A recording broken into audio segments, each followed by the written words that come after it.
Plan করে চৈতির সামনে ঝিলকে সিঁদুর পরিয়ে দিয়ে বিয়ে করলো সাক্ষ্য। হ্যাঁ বন্ধুরা, এমনটাই দেখা যাবে। তাই সম্পূর্ণ জানতে ভিডিওটিতে লাইক দিয়ে চ্যানেলটি সাবস্ক্রাইব করে দেখতে থাকুন।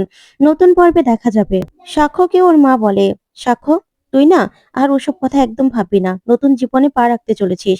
যা বাবা, এখন কি রেডি হয়ে আয়, বৃদ্ধির জন্য সবাই অপেক্ষা করছে। তখন সাক্ষ্য বলে, এখন আবার কি? তখন সাক্ষ্যর মা বলে, অনেক কিছু নিয়ম কানুন আছে, তুই না আর কথা বাড়াস না, যা। তখনই শতরূপাকে বলে, শতরূপা তুই বরং গিয়ে সাক্ষ্যকে তৈরি করে দে।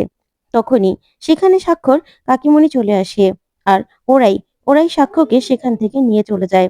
ওদিকে সাক্ষ্য বলে, এখন আবার রেডি হতে হবে? তখন ওরা বলে, হ্যাঁ, প্রথমবার বিয়ে বলে কথা, রেডি তো হতেই হবে, নিয়ম কানুন গুলো তো পালন করতেই হবে।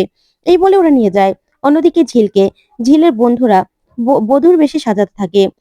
তখন ঝিল বলে, তোদেরকে কি বলেছে রে ও, আমাকে বলতো। তখন ঝিলের বন্ধু বলে, কিছু একটা তো বলেছে, এখনই বলবো? তখন ঝিল বলে, হ্যাঁ এখনই বল। তখন ওর বন্ধু বলে, আসলে বলেছে তুই নাকি বলেছিস যে আমরা যদি বিয়েতে সেজেগুজে আসি, তাহলে তাহলে তুই বিয়েতে থাকবি, তুই খুশি হবি, এই শর্তে নাকি তুই রাজি হয়েছিস। তখন ঝিল বলে, হ্যাঁ, একটা শর্ত তো দিয়েছে, সেজন্যই তো আমি রাজি হয়েছি, রাজি হতে বাধ্য হয়েছি।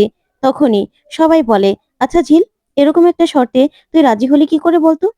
তখন ঝিল বলে, আছে, আছে একটা কারণ। তখন ঝিল সাক্ষ্যকে বলা কথাগুলো মনে করতে থাকে।